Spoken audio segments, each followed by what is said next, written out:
2019 பெங்களூரில் நம்ம பொண்ணு பையனும் ஃபர்ஸ்ட் டைம் ஒரு டீ ஷாப்பில் மீட் பண்ணிக்கிறாங்க. இன்ஃபேக்ட் இந்த ஸ்டோரியோட பாஸே இந்த டீ ஷாப் தான். ரெண்டு பேரும் ஒருத்தருக்கு ஒருத்தர் பேசி பிடிச்சு போக அங்கே தான் அவங்க ஜேர்னியே ஸ்டார்ட் ஆகுது.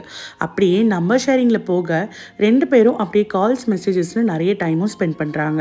பையனுக்கும் பொண்ணுக்கும் ஒருத்தர் ஒருத்தர் பிடிச்சாலும் அதை வெளியவும் சொல்லிக்கல. பார்க்கில் பண்ண மீட்டிங் ஸ்பெண்ட் பண்ண டைம்ஸ்லாம் இன்றைக்கும் மறக்க முடியாதுன்னு அவ்வளோ செரிஷ் பண்ணிக்கிட்டாங்க. இது எல்லாத்துக்கும் நடுவில் தான் கொரோனா. ரெண்டு பேரும் அவங்கவுங்க ஊருக்கு போக அவங்களுக்குள்ள பெரிய டிஸ்டன்ஸே ஸ்டார்ட் ஆகிடுச்சு. இந்த கேப்பில் ரெண்டு பேர் லைஃப்லையும் நிறைய அன்எக்ஸ்பெக்டட் ட்விஸ்ட் அண்ட் டர்னிங்ஸ் வேறு.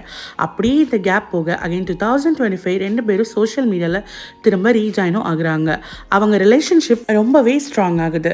ரெண்டு பேரும் ஒருத்தருக்கு ஒருத்தர் ரொம்ப சப்போர்ட்டிவாக எல்லா கஷ்டத்துலையும் கூடவே இருக்கிற ஒருத்தங்களா ஆகிட்டாங்க. ஆனால் இங்கே தான் ட்விஸ்டே ஸ்டார்ட் ஆகுது. இந்த ஸ்டோரியோட பாட்டு வேணும்னா மறக்காம பாட்டுன்னு கமெண்ட் பண்ணுங்கள். இந்த மாதிரி நிறைய ஸ்டோரிஸ் பார்க்க நிராம இந்த ஆர்டிஸ்டை ஃபாலோ பண்ணி சப்போர்ட் பண்ணுங்க.